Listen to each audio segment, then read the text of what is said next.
Salameh शस्त्र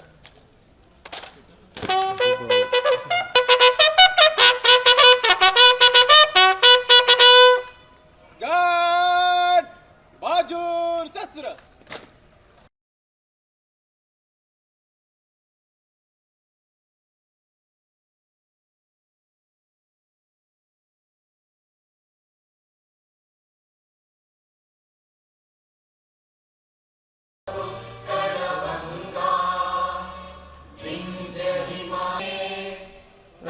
शुभ जाहे तव जय गंगा उच्चल जलधि तरंगा जय हे गार्ड राष्ट्रीय संयोग सलामे शस्त्र दाता जय हे जय हे जय हे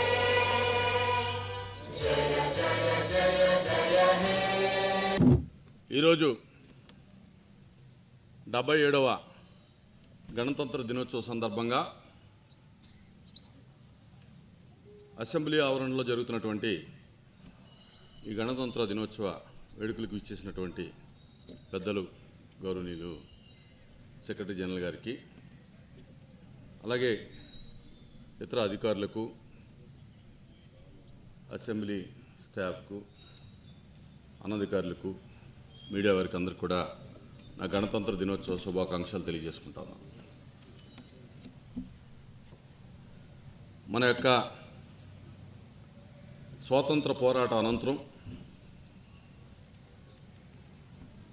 స్వాతంత్రం సిద్ధించిన తర్వాత మన పరిపాలన మనమే చేసుకోవాలనేటువంటి ఉద్దేశంతో మన రాజ్యాంగాన్ని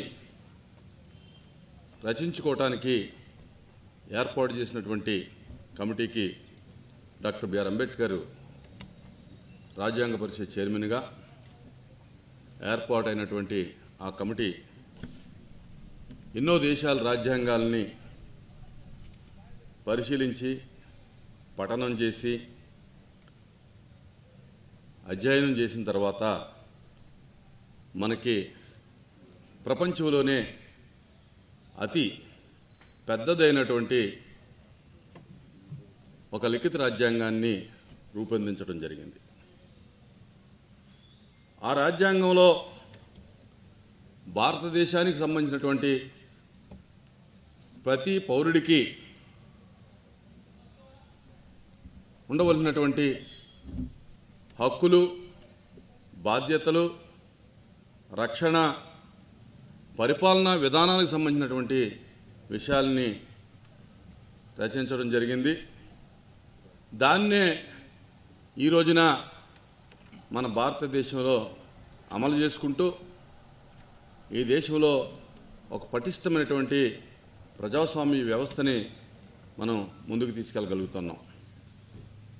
ఈ రోజున మనందరికీ కూడా ఈ దేశంలో ఉన్నటువంటి ప్రతి ఒక్కరికి కూడా కాశ్మీర్ నుంచి కన్యాకుమారి వరకు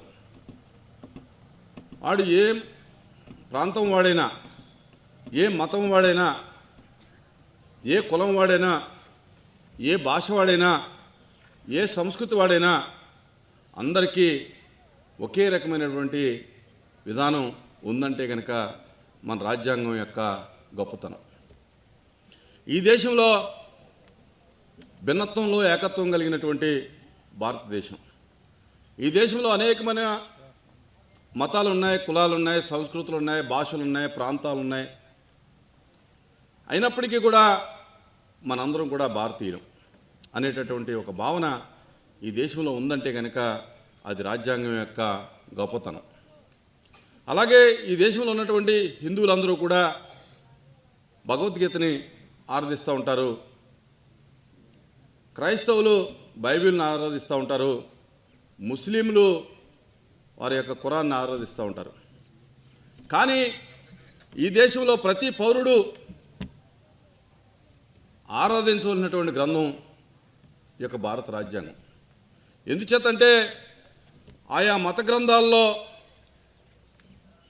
మీకుండేటటువంటి ఆచార వ్యవహారాలు, మీరు మరణానంతరం స్వర్గాలకి లేకపోతే పుణ్యలోకాలకి వెళ్ళేటటువంటి విధానాలు ఉంటే ఈ గ్రంథంలో ఈ భూమి మీద మనం బతుకున్నంతకాలం కూడా మనకు స్వేచ్ఛ స్వాతంత్రాలు, మనకు కావాల్సినటువంటి అవసరాలు, మనకు కావాల్సినటువంటి హక్కులు బాధ్యతలు, అలాగే రక్షణ ఈ గ్రంథంలో ఉంది కనుక ఇది ఒక మత గ్రంథం కాకుండా మానవ గ్రంథంగా దీన్ని మనం అభివర్ణించుకోవాలి.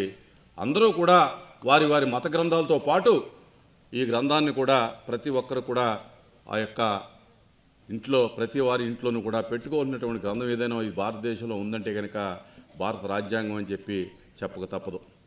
ఎందుచేతంటే నువ్వు ఈ గ్రంథం గురించి తెలుసుకోకపోతే నీకుండే హక్కు ఏంటో, నీకుండేటటువంటి బాధ్యత ఏంటో, ఈ దేశంలో నీకు ఉండేటటువంటి రక్షణ ఏంటో నీకే తెలియకపోతే నువ్వించే విధానంలో, నువ్వు జీవించే విధానంలో మరి నీకు సరైనటువంటి జీవన విధానం ఉండదు. ఈ రోజున ఈ రాజ్యాంగంలో ఈ దేశంలో ప్రతి మానవుడికి ఓటు హక్కు ఉందంటే కనుక వయోజనుడికి అది భారత రాజ్యాంగం ఇచ్చినటువంటి గొప్పతనం. అలాగే ప్రతి వాడు చదువుకునే హక్కు ఇచ్చినటువంటి ఇది భారత రాజ్యాంగం. అలాగే నువ్వేం మతాన్ని అయితే స్వీకరించావో, ఆచరిస్తూ ఉన్నావో దాన్ని నువ్వు స్వీకరించడానికి కానీ, నువ్వు నమ్మటానికి కానీ, నీకు నచ్చినటువంటి విధంగా ఉండటానికి కానీ, నువ్వు స్వీకరించినటువంటి మతాన్ని ప్రచారం చేసుకోవటానికి కానీ భారత రాజ్యాంగమే నీకు హక్కు ఇచ్చిందని చెప్పి నేను తెలియజేసుకుంటా ఉన్నాను.